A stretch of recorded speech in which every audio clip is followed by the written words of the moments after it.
7 femmes saisiront un même homme, ce jour-là, et lui diront : Nous mangerons de notre pain, nous mettrons nos propres habits, laisse-nous seulement porter ton nom, enlève notre déshonneur.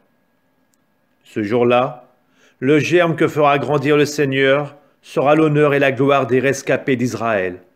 Le fruit de la terre sera leur fierté et leur splendeur. Alors ceux qui seront restés dans Sion, les survivants de Jérusalem, seront appelés saints. Tous seront inscrits à Jérusalem pour y vivre.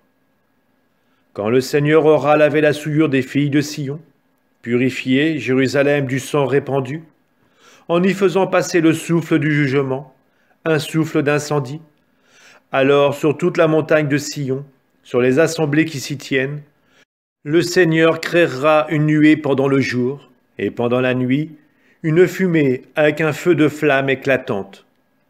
Et au-dessus de tout, comme un dais, la gloire du Seigneur. Elle sera contre la chaleur du jour, l'ombre d'une hutte, un refuge, un abri contre l'orage et la pluie. Je veux chanter pour mon ami le chant du bien-aimé à sa vigne. Mon ami avait une vigne sur un coteau fertile. Il en retourna la terre, en retira les pierres, pour y mettre un plan de qualité. Au milieu, il bâtit une tour de garde et creusa aussi un pressoir. Il en attendait de beaux raisins, mais elle en donna de mauvais. Et maintenant, habitants de Jérusalem, hommes de Juda, soyez donc juges entre moi et ma vigne. Pouvais-je faire pour ma vigne plus que je n'ai fait? J'attendais de beaux raisins, pourquoi en a-t-elle donné de mauvais? Eh bien, je vais vous apprendre ce que je ferai de ma vigne. Enlever sa clôture pour qu'elle soit dévorée par les animaux, ouvrir une brèche dans son mur pour qu'elle soit piétinée. J'en ferai une pente désolée, elle ne sera ni taillée ni sarclée, il y poussera des épines et des ronces. J'interdirai aux nuages d'y faire tomber la pluie. La vigne du Seigneur de l'univers, c'est la maison d'Israël. Le plan qu'il chérissait, ce sont les hommes de Juda. Il en attendait le droit, et voici le crime. Il en attendait la justice, et voici les cris. Malheureux, vous qui ajoutez maison à maison, qui joignez champ à champ, jusqu'à occuper toute la place et habiter seul au milieu du pays. J'ai entendu le serment du Seigneur de l'univers. De nombreuses maisons seront ruinées, belles ou grandes, elles seront inhabitées. 10 arpents de vigne produiront un seul tonneau, et 10 boisseaux de semences, un seul boisseau. Malheureux ceux qui dès le petit matin courent après la boisson forte, et que le vin échauffe encore tard dans la soirée. Ce ne sont que cithare et harpe, tambourins et flûtes, et vin pour leur beuverie. Mais sur l'œuvre du Seigneur, ils n'ont pas un regard. Ce qu'il fait de ses mains, ils ne le voient pas. Voilà pourquoi mon peuple est en exil, faute de n'avoir rien compris. Son élite meurt de faim, ses foules sont dévorées de soif. Voilà pourquoi la mort dilate sa gorge et ouvre démesurément la gueule. La noblesse et la foule y descendent dans le vacarme de la fête. L'être humain devra plier, l'homme sera abaissé, les arrogants baisseront les yeux. Le Seigneur de l'univers est exalté par ce jugement, et le Dieu saint sanctifié par cet acte de justice.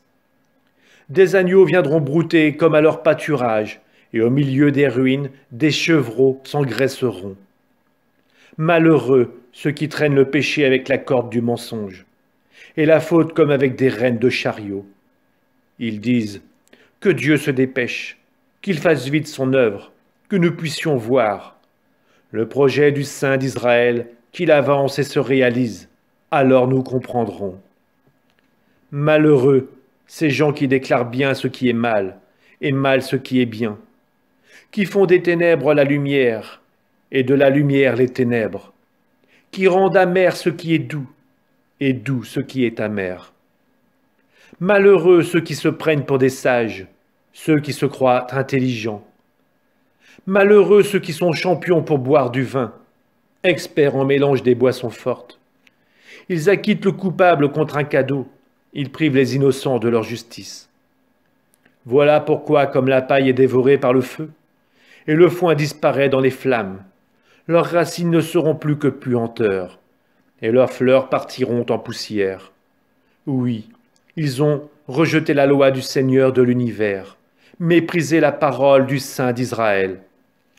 Voilà pourquoi la colère du Seigneur s'est enflammée contre son peuple. Sa main s'est levée contre lui, et il l'a frappé, et les montagnes ont tremblé, et ses cadavres sont comme des ordures au milieu des rues. Et avec tout cela, sa colère ne s'est pas détournée, sa main reste levée. Il dresse l'étendard vers une nation lointaine, il siffle pour l'appeler des extrémités de la terre, et la voici, rapide et alerte, qui vient. Aucun ne flanche, aucun ne trébuche, aucun ne somnole, aucun ne s'endort. Pas une ceinture qui tombe des reins, pas une courroie de sandales qui se rompe. Ses flèches sont aiguisées, tous ses arcs tendus, les sabots de ses chevaux comme du silex, et les roues de ses chars un cyclone. Elle rugit comme une lionne, elle rugit comme les fauves, elle gronde et saisit sa proie. Elle l'emporte et personne qui délivre. Ce jour-là, Dieu grondera contre son peuple, comme gronde la mer. Il regardera la terre, ténèbres de détresse, lumière que la brume obscurcit.